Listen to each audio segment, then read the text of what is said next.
नमस्कार, स्वामी news special में आपका स्वागत है। मैं आपके साथ हूं पवन अटारिया और सबसे पहले नजर डालते हैं अब तक की 10 बड़ी खबरों पर।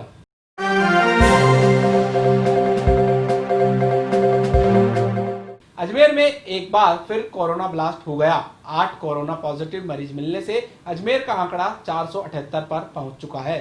चिकित्सा विभाग द्वारा जारी की गई लिस्ट के अनुसार आज पुलिस लाइन बसंत बिहार कॉलोनी निवासी हेड कांस्टेबल के परिवार के 5 लोग पॉजिटिव पाए गए।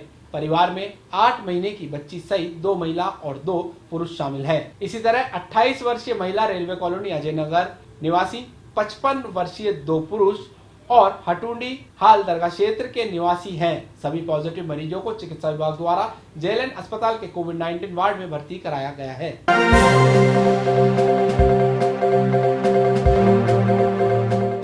सीबीएसई की 1 जुलाई से होने वाली 12वीं कक्षा की शेष परीक्षाएं अब नहीं होगी। सीबीएसई के इस फैसले से अजमेर रीजन के राजस्थान और गुजरात के 2 लाख से अधिक बच्चों को राहत मिल गई है। सीबीएसई कुछ दिन में नई गाइडलाइन जारी करेगी। सुप्रीम कोर्ट में इस मामले में सीबीएसई ने शेष परीक्षाएं नहीं कराने के लिए कह दिया है। गौरतलब है कि कोरोना को देखते हुए कुछ अभिभावक ने परीक्षाओं के जुलाई में आयोजन के विरुद्ध सुप्रीम कोर्ट में अपील कर रखी थी।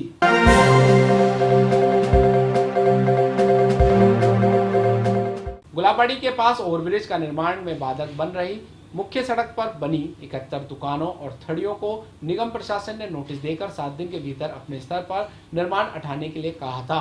नोटिस जारी होने के बाद दुकानदारों ने अपने स्तर पर दुकानें खाली कर दी थी। आज नगर निगम की जेसीबी ने सभी दुकानों को ध्वस्त किया। इस मौके पर भारी पुलिस जाब्ता भी तैनात रहा। ये LC 44 जो ये पुलिया बन रहा है यहाँ पे, इस पुलिया के तहत यहाँ पे करीब ये 74 ऐसी दुकानें थी जो उसके अतिक्रमण में आ रही थी। इनमें से काफ़ी अवैध भी थी और कुछ हमारी लीज पे भी दी हुई थी। तो जो भी एक हमारा समझौता हुआ, समझौते के तहत इनको दिया जाएगा वापस। जब भी ये पुल बन जाएगा उसके बीच में स्थापित करेंगे इनको। इसलिए इन्होंने सबने खाली कर ली थी। हमने 18 तारीख को नोटिस दिया था इनको सुबह, इन्होंने सबने खाली कर चुके हैं। आज ही इनको ध्वस्त कर रहे हैं हम। सर, एक ने विरोध भी किया इसको लेकर? नहीं, वो उसका कोई ADA से कोई स्टे बता रहा था, लेकिन हमारे निगम की हम पार्टी नहीं थे। निगम उसमें किसी तरीके से पाबंद नहीं था, इसलिए हमने उसकी जब्ती बना करके सामान दे रहे हैं और उसका तोड़ेंगे। आज किस तरीके की कार्रवाई है और आपको? नगर निगम द्वारा अतिक्रमण हटाने के लिए हमें इमदाद के लिए कहा गया था। 74 दुकानें वो टूटनी थी, तो उनमें से कुछ 1-2 दुकानों को लेकर विरोध भी है, लेकिन उनकी समझाइश की गई है और वो भी हट रहा है। तो 74 दुकानें तोड़ी जा रही है ताकि ये RUB का जो निर्माण हो रहा है वो आराम से हो पाए, देश विकसित हो पाए और देश के विकास की दिशा में भी ये कदम है। अतिक्रमण हटना भी चाहिए जिन लोगों ने गैर कानूनी रूप से कर रखा है। कितने पुलिस जाब्ता यहाँ पे? यहाँ लगभग 40 सिपाही और 2 थानों के अधिकारी और मैं स्वयं यहाँ पर मौजूद हूँ।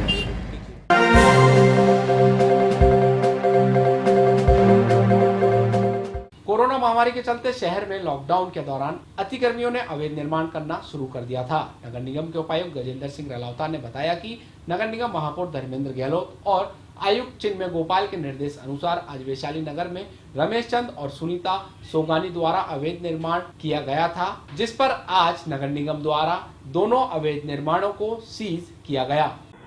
आज नगर निगम के द्वारा निगम प्रशासन ने ये अवगत कराया गया। महापौर महोदय और आयुक्त महोदय ने स्पष्ट निर्देश दिए थे कि कोविड का जो टाइम था, कोरोना टाइम में जो लॉकडाउन था, उस लॉकडाउन में ज़्यादातर शिकायतें आई और ज़्यादातर लोगों ने अवैध निर्माण कर लिया।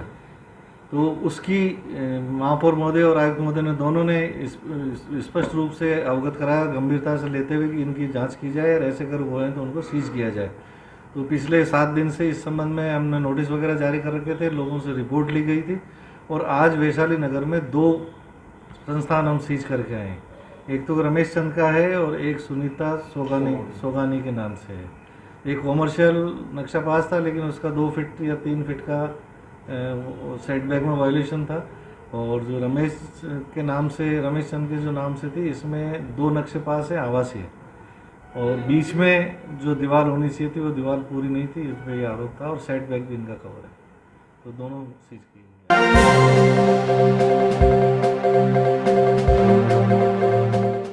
लंबे इंतजार के बाद आखिरकार पुष्कर नगर पालिका की कमेटियां गठित हो गई।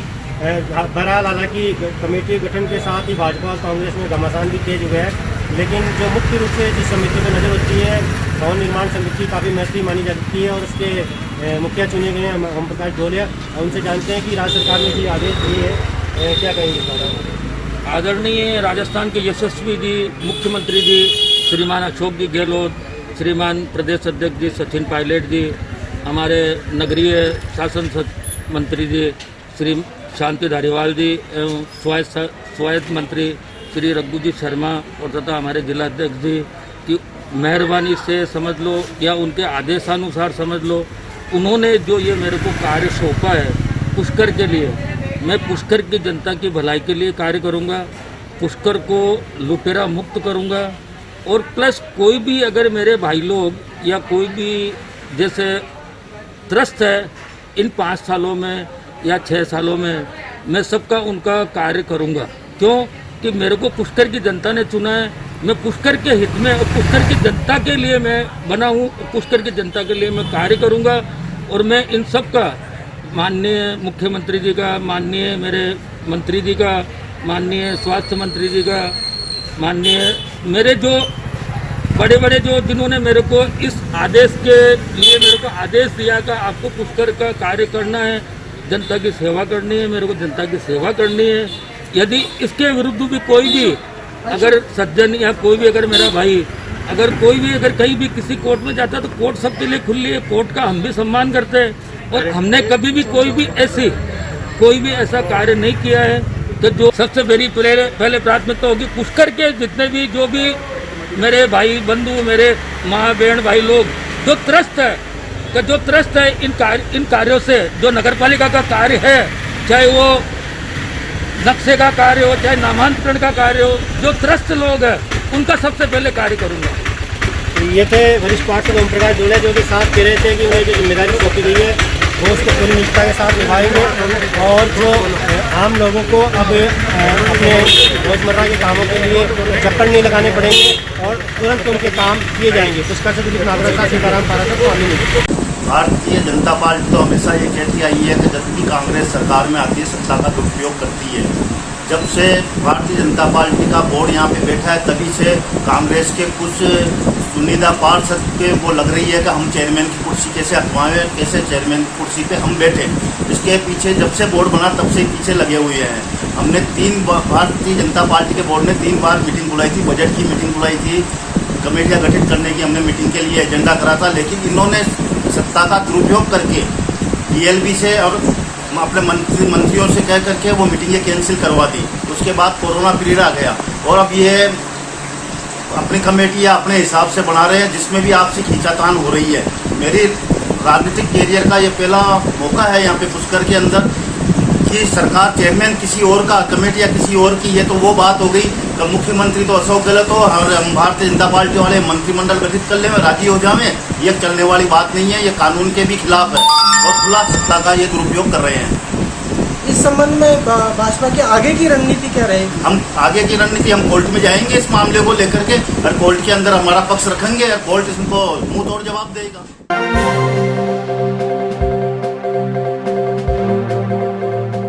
लॉकडाउन के दौरान मुख्यमंत्री अशोक गहलोत ने साफ कहा था कि राज्य का कोई भी व्यक्ति भूखा नहीं सोए, इसकी पूरी तरह से इसकी पालना हो, पूरी तरह से ये सुनिश्चित किया जाए।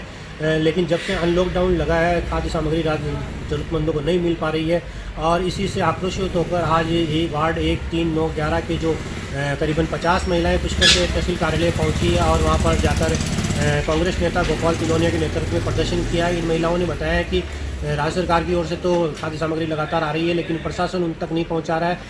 अगर ऐसा ही जारी रहा तो आने वाले दिनों में उपखंड कार्यालय के बाहर बड़ा आंदोलन किया जाएगा। पुष्कर से दिलीप नागरकर, सीताराम पाराशर, स्वामी न्यूज़। मामला यह है कि जो भी है, जो हमारे जो दलित वार्ड है उसमें जो भी लोग रह रहे हैं वो मजदूर वर्ग के लोग हैं, सभी लोग। तो इसमें अभी समस्या आ रही है, अभी लॉकडाउन जैसे लॉकडाउन चल रहा है तो लोगों का काम, अब ये सरकार तो कह रही है काम सबका चालू हो गया, लेकिन अब ये क्या है, सभी जो लोग हैं इनकी औरतें आई है घर से, ये मजदूर वर्ग के हैं सब, और इनका अभी धंधा भी इनके सबके चालू नहीं हुआ। तो ये आज आए यहाँ, जो भी सरकारी मदद, जैसे इनको मालूम पड़ा कि भाई जो भी सरकारी यहाँ मिल रहे हैं चावल वगैरह, तो यहाँ लेने आए। तो फिर अभी यहाँ जब मैं आया मैंने देखा कि भाई इनको मैंने पूछा क्या समस्या है, तो इन्होंने अपनी समस्या बताई कि भाई ऐसी ऐसी बात है। तो मैंने तहसीलदार जी से भी अभी यहाँ बात करी, तो तहसीलदार जी ने कहा कि इनमें जैसे जो भी हम जांच करके इनको देंगे, या आप एसडीएम मैडम को ज्ञापन दो। तो ज्ञापन देने से क्या मतलब है, जब हम सरकार तक ये हमारी आवाज़ थोड़ी सी आगे तक चली जाए कि भाई जो भी मजदूर वर्ग है उनका ध्यान अभी भी रखे। लॉकडाउन तो ख़त्म हो गया, लेकिन उससे मतलब लेके अभी क्या है, जो रोज़गार है, जो मजदूर वर्ग के जो लोग हैं उनका अभी रोज़गार जो है चालू नहीं हुआ।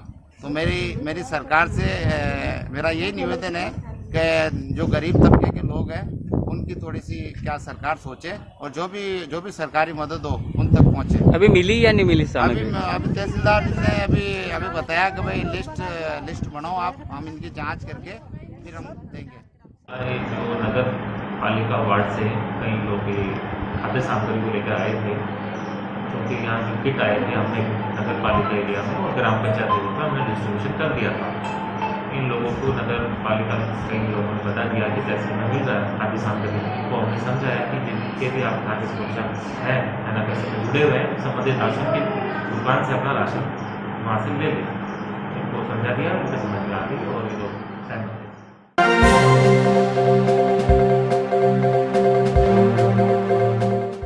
दरगाह थाना पुलिस ने दरगाह शरीफ से मोबाइल चोरी के 2 आरोपियों को गिरफ्तार किया है।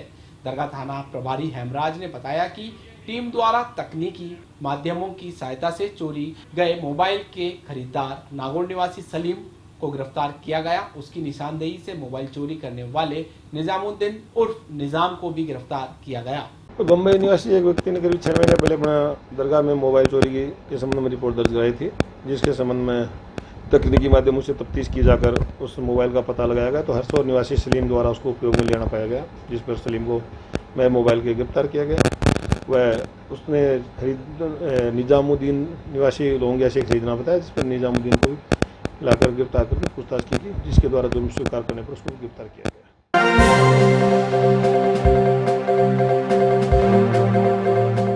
कृष्णगंज थाने में एक महिला ने 4 जनों के खिलाफ गैंगरेप का मामला दर्ज कराया है, जिसमें पुलिस ने 2 नामजद और 2 अन्य के खिलाफ मामला दर्ज किया है। सीओ नॉर्थ प्रियंका रघुवंशी ने बताया कि महिला ने अपनी शिकायत में 2 दिन पहले उसके साथ गैंगरेप होने की रिपोर्ट दर्ज कराई, जिस पर यह मामला दर्ज किया गया। वहीं दूसरी ओर दूसरे पक्ष ने भी महिला पर गलत आरोप लगाने को लेकर मामला दर्ज कराया है। मामले को लेकर पुलिस जांच कर रही है। जी, ये किशनगंज में एक गैंगरेप के मुकदमे को दर्ज कराया गया है महिला द्वारा, जिसके अंदर उसने 2 को नामजद और 2 अन्य जो हैं उनका शामिल होने का बताया है। और घटना परसों की बताई जा रही है और अनुसंधान जारी है, और दूसरी पार्टी की साइड से भी मुकदमा जो है वो भी है, तो दोनों का अनुसंधान जारी है। जो आरोपी हैं जानकार हैं या पहचान है दोनों में।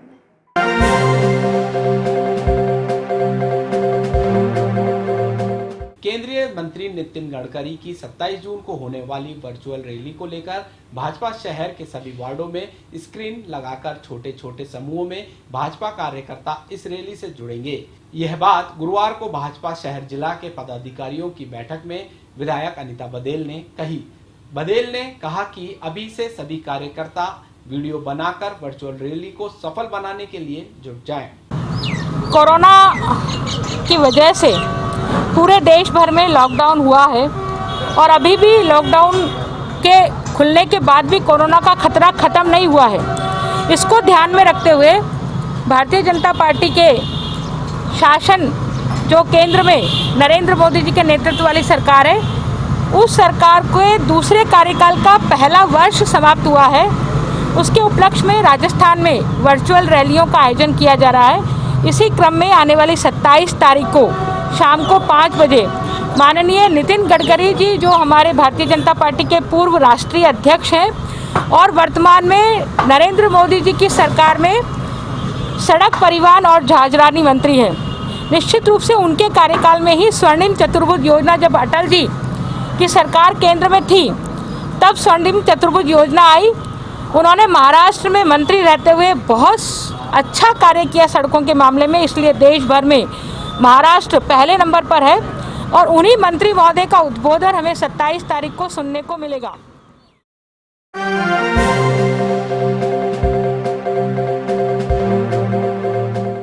रेलवे स्टेशन रोड पर चल रहे एलिवेटेड रोड निर्माण कार्य के दौरान आज अचानक लोहे की ग्रिल और प्लास्टर नीचे गिर गया। गनीमत रही वहां मौजूद लोगों को चोट नहीं आई, वरना बड़ा हादसा हो जाता।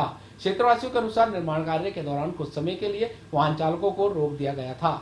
क्या हुआ जी? ये रेलवे स्टेशन पे फुटओवर ब्रिज बना हुआ है लोहे का, जो धीरे धीरे लोहा क्या इसका गलता गया और ये एक एंगल गिर गई लोहे की। यहाँ पे क्या 4 से 5 ऑटो वाले खड़े थे और रिक्शा वाले वगैरह सभी खड़े थे। जो उनकी किस्मत अच्छी थी कि वो 2 मिनट के लिए आगे पीछे हो रखे थे, बाकी तो उनके वैसे तो जन हानि नहीं हुई। क्या बड़ा हादसा हो सकता था? बहुत बड़ा हादसा हो सकता था। क्या स्थिति ब्रिज की, क्या स्थिति मानते हैं? अभी कोई भरोसा नहीं है, कभी भी कोई भी लोहा गिर सकता है, कभी भी किसी के भी लग सकती है। ये जल्दी से जल्दी हटा देना चाहिए। कोई निगम आए, कोई निगम टीम वगैरह? नहीं जी, कोई नहीं आया। हटाई गई, एंगल हटाई गई किसी के साधन से? हाँ, ये जो ब्रिज का काम चल रहा है इन्होंने क्रेन लगा कर हटाई थी। इन्होंने काफ़ी मदद करी, मतलब लोगों को रोका, ट्रैफिक रोक के फिर धीरे धीरे करके साइड में कर दी एंगलें। जो गिरने वाली थी, जो लोहा गिर रहा था उसे साइड में कर दिया। कितनी एंगलें थी? कम से कम सर ये देख लो, एक तो लंबी एंगल थी और तीन टुकड़े हो चुके थे एक एंगल के, 3 से 4 टुकड़े हो गए।